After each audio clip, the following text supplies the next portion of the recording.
যদি সেই পেগাম প্রস্তাব দানকারীর জন্য সম্ভবপর হয় যে তার দিকে দেখবে, তার থেকে দেখবে মানে তার শরীর থেকে এমন কিছু অংশ দেখবে এলা মায়াদু এলা নিকাহা, যাতে করে তাকে বিবাহ করার জন্য তাকে উৎসাহিত করে, এই দেখা আগ্রহী করে। এখানে আগ্রহী করার অর্থ তাকে আগ্রহী করে বিবাহ করার জন্য, না দেখেছি মেয়েটি আমাকে ভালো লেগেছে, এই উদ্দেশ্যে দেখবে। যদি দেখা সম্ভব হয় ফালি আফাল, তাহলে যেন এই কাজটি করে। কোন কাজটি করে? মানে দেখে নেই। দেখা সম্ভব যদি হয় তাহলে দেখে নেই যেন। এখন দেখা সম্ভব কেমন করে হবে? একটা তরিকা হলে প্রস্তাব দেবেন। প্রস্তাব যখন গ্রহণ করবে মেয়ের অভিভাবক, তখন বলবেন যে আমি দেখতে চাই। ঠিক আছে, আসো দেখাবো। এইভাবে দেখা, এটা হচ্ছে একটা আপনার জন্য সম্ভব হওয়া দেখা। বাড়ির বাইরে বলে ধরেন বোরখা পরে ঢেকে বেরোয়, তো দেখার তো কোনো উপায় নেই। আর একটা দেখার উপায় হচ্ছে যে আপনি বাইরে কোথাও কোনো সুযোগ পাচ্ছেন দেখার, হয়তো এখানে সুযোগ পান, হয়তো সুযোগ পেলেন, আগে থেকে মনে আছে বিয়ে করব, তো প্রস্তাবটা দেওয়ার আগে আমার ইচ্ছা আছে যে যেহেতু বিয়ে করবে মেয়েটিকে, বা প্রস্তাব দিয়েছি কিন্তু দেখি বাইরেই দেখি, এরকম যদি কেউ দেখে, স্কুলে যাচ্ছে একটা যুবতী, স্কুলে যায়, কলেজে যায়, আর চেহারা খোলা যায় হয়তো, আর আপনি বিয়ে করতে চাইছেন, রাস্তায় কোনো জায়গায় দাঁড়িয়ে আছেন, বাস স্ট্যান্ডে দাঁড়িয়ে আছেন, বাসায় তো যাবে বা ট্যাক্সিতে যাবে, তো ট্যাক্সি স্ট্যান্ডে দাঁড়িয়ে আছি।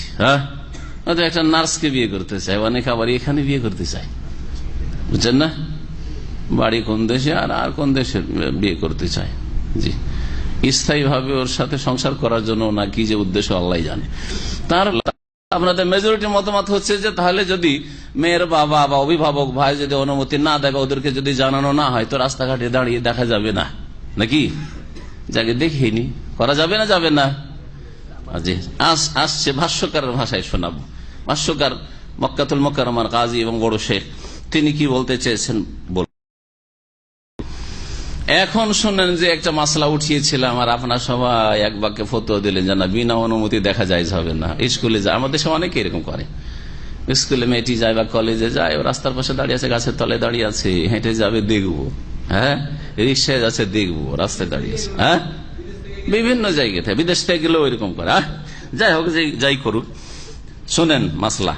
ওয়ালা ইয়াহতাজু ইলা ইজনিহা, আরো বলছেন যে মেয়ের অনুমতি যে আমি তোমাকে দেখবো, অথবা মেয়ের পক্ষের অনুমতি যে আপনার মেয়েকে দেখবো, এরও প্রয়োজন করেন না। ইয়াদুল্লু আলা যালিকা ফেলো যাবে, দলিল বিনা দলিলে ফতোয়া দেবেন না। যেখান থেকে ইমাম সাহেবেরা নিয়েছেন ওখান থেকে নেন, বললাম না একটু আগে। সুতরাং এতক্ষণ বিনা দলিল আপনারা ফতোয়া দিচ্ছেন, আর আমি কি বললাম যে বিনা অনুমতিতে লুকিয়ে লুকিয়ে দেখা জায়েজ আছে। লুকিয়ে দেখা জায়েজ আছে যদি বিবাহের উদ্দেশ্যে থাকে, যে আমি বিবাহ করার উদ্দেশ্যে দেখছি, তাহলে এমনি এমনি আবার চলবে না।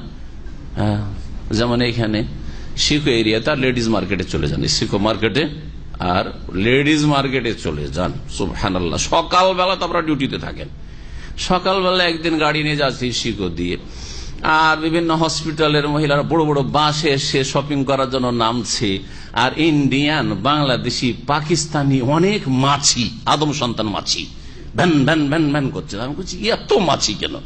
আদম সন্তান কখন থেকে মাছি হইল?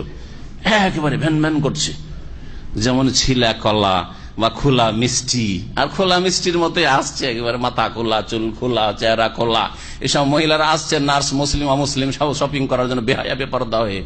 আর কি ভিড় ভাড়, গাড়ির গেট দিয়ে মহিলা নামছে, চারিদিকে অন্তত 1-200 পুরুষ লোক, অথচ সেটা শুক্রবারও না আর সন্ধ্যাবেলাও না।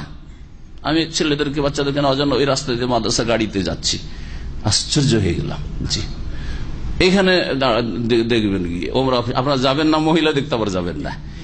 এই যে সিটি ফ্লাওয়ার আছে না, সিটি ফ্লাওয়ারে মহিলাদের খুব ভিড় ভাড় থাকে, আর ওখানে গেটের বাইরে দেখবেন কিছু ইন্ডিয়ান, পাকিস্তানি যুবক, বাঙালি যুবকরা আছে, আরে ওদের কোনো কাজ নাই, ওখানে দাঁড়িয়ে থাকা শুধু। কোনখানে চেহারা খোলা মহিলা নার্স ঢুকছে একটা হয়তো, অথবা খাদ্দামা ঢুকছে বেরোচ্ছে, ওই সব শুধু দৃশ্য। দর্শনের জন্য এসছে এরা, দর্শন করে এরা, এই হারাম কাজ করে। এরা হচ্ছে মাছি। আর ওই মহিলারা যা খোলামেলা আসে তাদেরকে খুব একটু ভদ্র ভাষায় বলা হয় যে ওই মাছি ভ্যান করে বসছে ওই রকম দোকানের রসগোল্লা, আর না হলে ছিলা কলা, আর না হলে মাছি বসে নোংরা জায়গায়, তো ওইটাও বলতে পারেন যে মাছি, যেসব মাছি পেশাব পায়খানায় বসে, নোংরা জায়গায় বসে, পচা সড়া জায়গাতে, দুর্গন্ধ যেখানে ছড়ে সেখানে বসে, তো এগুলো হচ্ছে দুর্গন্ধময় কোনো কিছু, আর ওখানে ওই দুর্গন্ধের মাছি এগুলা। জাবের রাদিয়াল্লাহু তাআলা আনহু আমল মুসনাদ আহমদে রয়েছে, ইমাম শাফি ইমাম হাকিম বর্ণনা করেছেন, বলছেন ফাখাতাব তো জাবের যুবক মানুষ, তার পিতা ওহুদে শহীদ হয়েছিলেন রাদিয়াল্লাহু আনহুমা। তো তিনি বলছেন যে একটা বালিকাকে, মেয়েকে আমি পেগাম দিয়েছিলাম, ফাকুনতু আতাখাব্বা আলাহা, ওর জন্য আমি রাস্তায় লুকিয়ে থাকতাম, দেখার জন্য লুকিয়ে থাকতাম, লুকিয়ে দেখতাম। তাখাব্বা মানে লুকিয়ে থাকে, এখনো সৌদিরা বলে খাব্বি বলে, লুকাও এটাকে লুকাও। জি, হাত্তা রাআইতু মিনহা মাদানি ইলা নিকাহিহা, এমন কি আমি এই লুকিয়ে এমন দেখলাম ওই মেয়েটিকে যে আমাকে, তাকে বিয়ে করার জন্য আমার এই দেখাটি কি করলো, উৎসাহিত করলো বা আকৃষ্ট করলো। ফাতাজাওয়াজতুহা, অতঃপর আমি তাকে বিয়ে করলাম। তাহলে বিনা দলিল আমরা কথা বলি না, বোঝা গেল এবারে? তাহলে বিনা অনুমতিতে যদি আপনার বিয়ের উদ্দেশ্য থাকে তাহলে দেখতে পারেন, আর তার জন্য একবারে যথেষ্ট না। প্রতিদিন আপনি ধারণা দেবেন যে মেয়েটাকে যেহেতু বিয়ে করব, আর প্রতি সপ্তাহে বা প্রতিদিন তো স্কুলে এটা দিয়ে যায়, কলেজ যায়, ডেইলি ও রাস্তায় দাঁড়িয়ে দেবে নাকি? না, সেটা মোটেই না। একদিন একটু ভালো করে দেখে নিয়েছেন, যথেষ্ট হয়ে গেছে। না, আমার দেখা পুরা হয়নি, আর একটু দেখার দরকার আছে।